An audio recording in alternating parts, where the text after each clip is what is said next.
दादा नमस्कार. तुमचं नाव काय आहे? तुमच्या या गटामध्ये विकास कशा पद्धतीने झालेला आहे आणि सध्या काय परिस्थिती आहे? प्रथमतः आपणा सर्वांना नमस्कार.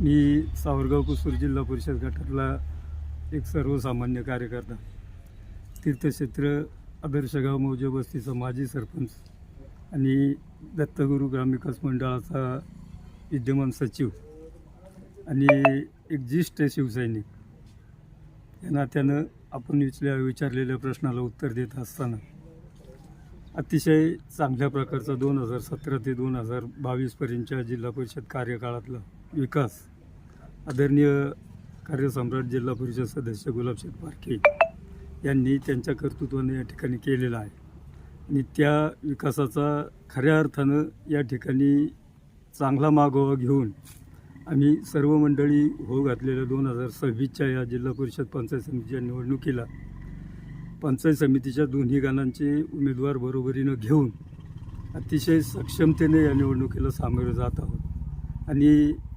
या सर्व प्रचाराचा भाग पाहता निश्चित रूपानं मायबाप जनतेनं भरभरून असा चांगल्या प्रकारचा पाठिंबा वजा आशीर्वाद आमच्या तिन्ही उमेदवारांना दिलेला आहे आणि त्या आशीर्वादाच्या आणि पाठिंब्याच्या जोरावर होणाऱ्या या निवडणुकीमध्ये निश्चित रूपानं विजय हा आमच्या तिन्ही उमेदवारांचा असेल. दादा तुम्ही म्हणता विकास कामं झालेली आहेत. काय विकास कामं पारखेंनी केली आहेत? विकास कामं मग रस्ते असतील, नागरिकांच्या पायाभूत सुविधा असतील, याच्यावर तर कामं झालीच झाली. परंतु कोरोनाच्या काळामध्ये या पारखे परिवारानं या गटातील मायबाप जनतेला अनिवार्यपणे बाहेर काढण्यासाठी भरपूर अशी त्यावेळेच्या दृष्टीनं मग त्यामध्ये कोणाला बेडची उपलब्धता असेल, कोणाला औषधोपचार असतील, तुमच्या त्याच्यावरील लसी असतील आणि त्याच्याही पलीकडे जाऊन निश्चित रूपानं कोरोनाग्रस्त असलेल्या रुग्णांना या मंडळींनी या परिवारानं डबे स्वतःच्या घरात स्वतःच्या गृहिणींनी बनवून ते डबे त्या रुग्णांना पोच करण्याचं एक चांगल्या प्रकारचं काम निश्चित रूपाने या ठिकाणी कोरोना काळात केलं आहे. अशा प्रकारची बरीचशी कामं आणि विकासाची कामं आणि की विकासाची चालणारी ही प्रक्रिया ही निरंतर प्रक्रिया आहे. परंतु त्याच्याही पलीकडे जाऊन या गटातील बऱ्याचशा धर्मस्थळांना तीर्थक्षेत्र क वर्ग दर्जे मिळवून देण्याचं सुद्धा काम आदरणीय गुलाबशेठ पारखे या नेतृत्वानं केलेलं आहे आणि त्याचं प्रत्यंतर म्हणून माझ्या श्री क्षेत्र आदर्शगाव मौजे वस्तीला माझ्या दत्त मंदिराला तीर्थक्षेत्राचा क वर्ग दर्जा मिळवून देणारा एकमेव नेता म्हणजे हा गुलाबशेठ पारखे आहे. पण त्याच्याही पलीकडे जाऊन आता सध्या गटामध्ये भेडसावत असलेली परिस्थिती म्हणजे ते आदिवासी भाग आणि आदिवासी जनता. परंतु आदिवासी जनतेला 2017ला निवडून आल्यापासून खऱ्या अर्थानं न्याय देण्याचं काम जर कोणी केलं असेल तर ते आदरणीय गुलाबशेठ पारखे या नेतृत्वाने या ठिकाणी केलेलं आहे. बऱ्याचशा वाड्यांवस्त्यांवर त्यांचं राहणीमान कसं उंचावेल, त्यांना राहणीमानात पायाभूत सुविधासुद्धा कशा पुरवल्या जातील याच्यावर फार मोठा भर 2017पासून ते 2022पर्यंत निश्चित रूपाने या ठिकाणी गुलाबशेठ पारखे यांनी केलेला आहे. आणि त्याच्याही पलीकडे जाऊन आमच्या आदिवासी युवकांना आणि खेळातसुद्धा चांगल्या प्रकारचं या ठिकाणी प्रोत्साहन देण्याच्या कामी आमच्या युवा सेनेचे आदरणीय तत्कालीन तालुका प्रमुख विकीभाऊ बारके यांनी क्रिकेट या खेळावर अतिशय चांगल्या प्रकारचा भर देऊन आदिवासी खेळाडू हे जिल्हा स्तरावर राष्ट्रीय स्तरावर कसे आपलं नैपुण्य सादर करतील याच्यासाठी विकीभाऊंनी पायाला पानं बांधलेली आहेत आणि आदिवासी युवकांचं खऱ्या अर्थानं खेळातलं नैपुण्य वाढवण्यासाठी तो फार मोठं योगदान या गटात नव्हे तर पूर्ण तालुक्यातसुद्धा देत आहे. त्याबद्दल विकीभाऊचं करावं तेवढं कौतुक या ठिकाणी खऱ्या अर्थानं कमी आहे. हा जो मतदारसंघ आहे याच्यामध्ये खूप तुल्यबळ अशी लढत आहेत, कारण तिन्ही उमेदवार मातब्बर आहेत, मोठ्या पक्षाचे आहेत, अनुभवी आहेत. काय सांगा? खरं आहे तुमचं म्हणणं. खऱ्या अर्थानं तिन्ही उमेदवारांपैकी 2 उमेदवारांनी पूर्वाश्रमीचं सुद्धा या गटाचं नेतृत्व केलेलं आहे. त्यांचंही काम खऱ्या अर्थाने या ठिकाणी चांगलंच आहे.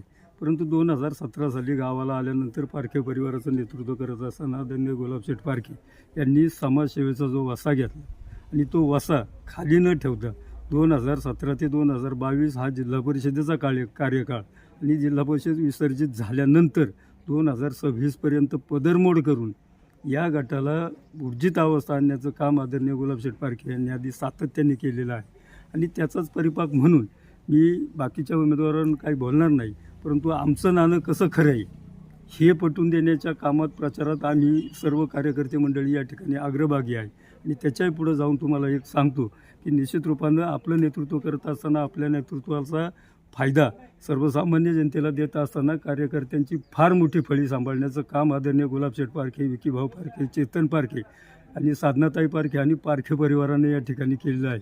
मग त्यामध्ये तरुणांची फळी असेल, आमच्यासारखी ज्येष्ठ मंडळी असतील, सर्वसामान्य जनता असेल, महिला वर्ग असेल, यांच्यामध्ये अगदी तळागाळात जाऊन त्यांच्यात मिसळून त्यांची अडीअडचणी सोडवण्याचं काम या पारखे परिवाराच्या या सर्व सदस्यांनी केलेलं आहे.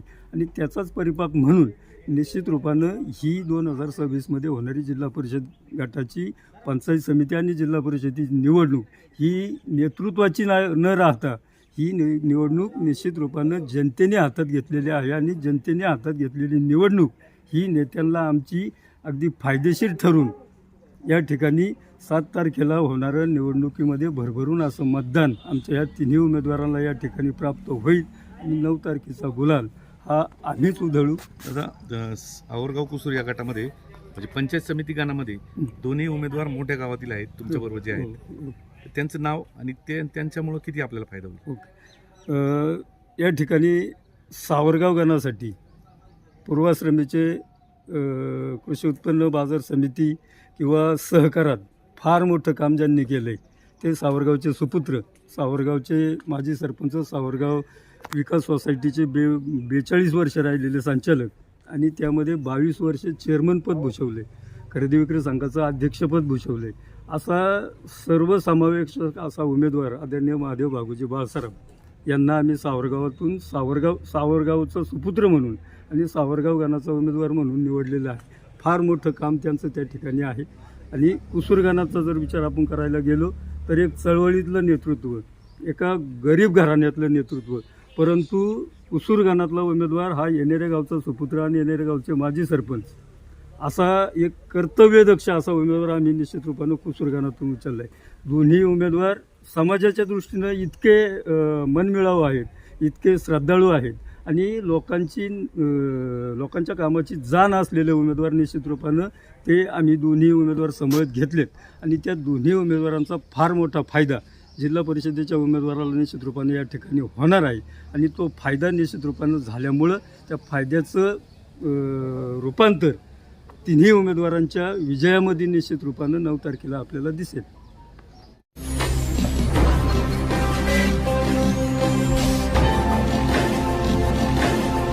ताज्या घडामोडी आणि नवनवीन माहिती मिळवण्यासाठी समाज दर्पण या YouTube चॅनलला सबस्क्राईब करा आणि बेल आयकॉनवर क्लिक करा.